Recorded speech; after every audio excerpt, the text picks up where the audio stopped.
You're listening to The Faith Show, Season 2, Episode 2, The Loop. Oh my gosh.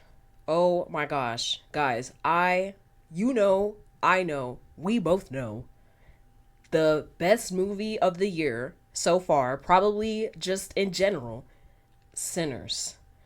This film had, honestly, I'm getting ahead of myself again. This episode, excuse me, this episode is about the exploration of old and new spiritual practices, along with this pattern that I have seen so very clearly in our world and in so many cultures. And I have to talk about it because honestly, I'm tired of being in this loop with y'all. Besides the point. There have been so many events that have been repeated, even from moral standpoints, if not the same circumstance exactly.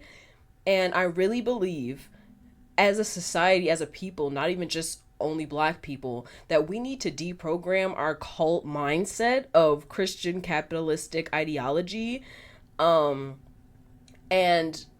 we need to come back to who we are, our ancestral roots. And, black people, my people, I say this with a heavy heart and with as much compassion as I can. You guys have to get out of the performatism that is Christianity. Like, perfect example, Mike Todd. I talk about him a little bit in season 1, but he was someone who I thought was going to be changing, the Christian church, the really just Christianity, because at that time when I was super into him, I was still religious. So I was still believing in that, ideology. But the fact of the matter is, more and more as I started to pay attention to him, I was like, this is all a performance and it's all ego based. From, all the music to all the like theater on the stage, all of this performative worship, from, flashing the money, the outfits, like it is all energy of a cult leader. And it's all, even the book, like all he's really doing and all he's really done is open the doorway to, really like everyone's spiritual talents and everyone's spirituality being bankrupt by capitalism. He just furthered that. And it's so crazy how someone can stand in front of an audience of people, because that's all really like church is, and say like, I've overcome and God rewarded me with this church and with all this money after I cheated on my wife for however many years. And, I have my kids, but she's here and she has the money and we have this church and we have this property and we have crazy faith and we're just, we're moving in the way that God has called us to move. And it's just it's such BS. And I saw right through him, but I needed to connect the dots with my own journey to see him as clearly as I see. Does that make sense? And it's like the same kinds of people are showing up in every single generation. We have change and troublemakers, we have complacent sheep, and we have these realities being shown to us in all kinds of media. And the message has been the same. People are refusing to pivot and change, and it has kept our world stuck and living in this false reality, of really just being energy slaves. In movies like They Live, 1988, The Matrix, Stranger Things, and now Sinners, we have seen our fate in movies multiple times, and people in the film and entertainment industry have played out so many realities that they don't even, I don't know if everybody realizes that they are being prophetic. Like, I know Ryan Coogler probably, this was very intentional, but like some other films and shows just in, the culture that show and reflect back to us our traumas and the things that we're unwilling to face. And I just feel like the back and forth through ageism and judgments and all the things people really just feel the need to point out about other people. And, a lot of the information that is circulated through America and really just through the world isn't, it's not like, it's not concrete, it's not valuable information. Like, a lot of people don't know a lot of actual important stuff, if that makes sense. Like, they know things to progress their ego, right? And our world has allowed free will to reign, like, for long enough. We need structures that will mature us and tend to the needs of every single person because we have the resources. Like, this world is full of resources. We have more than enough now, you know? And everything has been so backwards. And I'm just really, personally, I'm tired of the baseline of humanity being so pathetic. Because it's really just disappointing. And allowing, like, all the world leaders, I understand that, you know, it has been a ploy to have slaves and all this kind of stuff. But just from, like, a regular people standpoint, the lack the lack of understanding of our shared reality, like the fact that we all take up space on this earth, can't move anywhere, and have to really, like, share this space no matter where we are, it has ruined the shared human experience. And it's now a dull, diluted game that requires payment to play. But the gag is, you don't even have a choice. People are paying to exist in a world that they didn't ask to come into, and they're forced to be responsible slaves for society. And the society inherently devalues their humanity anyway. So let me give some examples. Military overreach invasions, right? Both Napoleon's and Hitler's invasions of Russia ended disastrously, highlighting the perils of overambitious military campaigns. Y'all know America, our military is, honestly, it's one of the most, we got the shiniest, biggest shit out here. And for what? Anyways, then we have economic crises, the Great Depression of 1930s and the Great Recession of 2008. And now we in a recession right now. I don't know if anybody know that. Y'all know all that this is the recession. They might not have put it on, you know, the New York Times or any type of news broadcast, but we're in a recession right now. And ideologies leading to atrocities. Belief in racial superiority has led to slavery and the Holocaust, demonstrating how dangerous ideologies can result in moral catastrophes. Because the thing that I had come to realize, even as a child, is that most people are morally bankrupt. Right? I'm going to bring that into centers. Give me a second. Because a lot of our media, I have specific examples I want to talk about, has reflected this. But specifically in They Live, John Carpenter's film, critiques consumerism and media manipulation, portraying a society controlled by hidden forces that promote conformity. Now remember conformity, because that word, that is something that can be so sinister, right? The Matrix, 1999, my birth year. Gang. Anyway, this film explores themes of reality, control, and liberation, drawing parallels to religious and philosophical concepts about awakening and freedom. This movie, when I was religious, used to make me feel like, oh, okay, so Neo is like Jesus. But the fact of the matter is, I'm telling you right now, if you were an actual believer or follower of Jesus, if you read what was written in the New Testament, you should not be religious. I mean that. If you were truly seeking and listening, you should not be religious. Jesus should have been your awakening to leave religion. And I mean that. So then, second to last media, reflecting. Stranger Things. First of all, that's one of my favorite shows. It was so good. Like, I have rewatched it multiple times, but I realized I rewatched it multiple times because the series delves into themes of government secrecy and societal fears, serving as commentary on mass consumption and the loss of individuality. And the fact that the villains in all of these they're depicted as aliens or an unseen force, but all of them are evil. And it's very clear that the energy that we produce as humans is being funneled and channeled by something else. So we don't have any agency or autonomy over our own lives or our own decisions. And most people that I know make decisions from a mindset of lack and fear. I have literally had to chant to myself, and I have had to believe it and experience it, that no matter what was going on in my life, whether I had someone to be there for me or not, I didn't experience lack. I was taken care of. When nobody was around, I had random people during a time when I was sick and had no one. Just random. Somebody was helping me. That realistically, that idea of lack and feeling like you don't have enough, that is a fallacy. That is an illusion within itself. So let me get into Sinners, because that's my movie.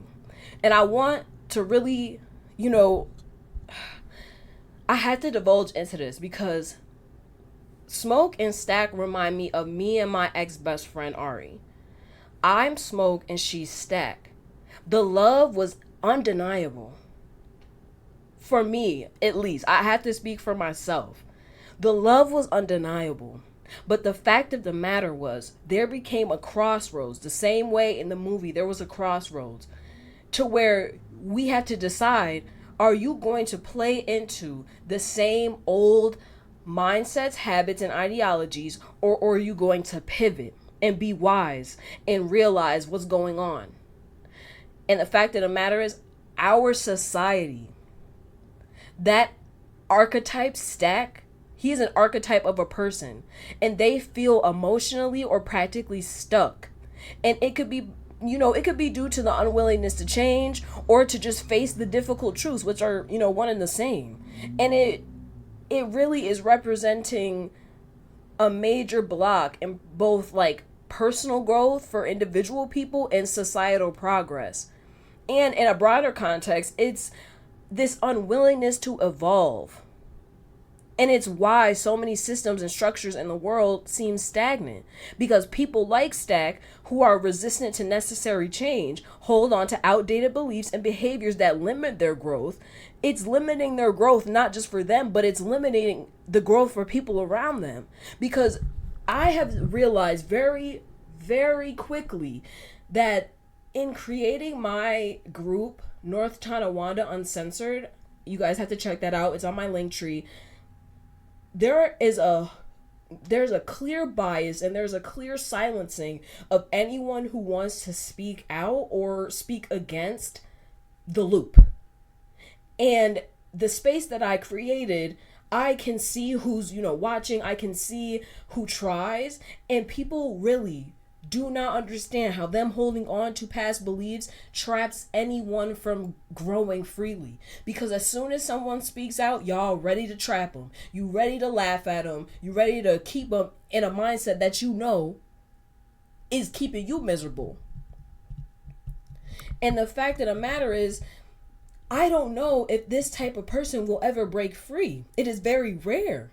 Because so many people live in cycles of repetition without breaking free. Often it's because they're facing so much discomfort and it's just too much. But the reality is change is possible, and I am proof of that. Especially when external circumstances force the issue, like our society, what's going on now, this recession, and people are gonna be forced to change because they won't have a choice. And, there will still be people, even through crisis, revelation, or just major life changes, that aren't going to embrace that opportunity. And that's where we'll be stagnant. And it's like the reckoning that we're facing right now as a society, which Sinners just shine even, a light on that. I feel like the light has been on, but it's just coming through more clearly, is that right now, people are having to confront their own stuckness and choose whether to evolve or stay in place. It's a societal crossroads and an internal crossroads. There's a huge tension between those who are seeking deeper change, expansion, and transformation, both personally and globally, and those who resist that, because it requires them to question everything they know, and they feel threatened by the uncertainty that comes with change. But my whole thing to you that I want to share is, during that time where I had broke up with my abusive ex, I didn't have no money. I didn't have money for food. I didn't have money for weed. I didn't have money for anything. I was taken care of. In that uncertainty came change. In that uncertainty is when I realized how held I really was. In that uncertainty is how I realized that everything was an illusion, that I was going to be taken care of regardless, that my faith was actually faith. And it's like the push for growth, whether in your individual life or in society, it comes from those who are willing to face discomfort. But the real question remains, like, how are we going to get the stacks to see that breaking the loop is essential for everyone's survival and progress? How can we inspire the willingness to change when resistance feels so powerful? And I've come to the conclusion that living my life the way that I know is in alignment with my true self is going to be one of the ways to do it. Because realistically, a lesson I learned very quickly in life was that I couldn't change anyone. I could influence it, but I couldn't. The person has to want it for themselves. And, so many holidays and stuff has just been washed with capitalism. From Easter to Christmas to everything is just reflecting broader capitalistic influences. And all I know specifically is that our world has been through so much, and so many groups of people have been through so much. And one of the things that I posted on, my social media is talking about that scene. Well, there's multiple scenes, just scenes of joyful, fellowship.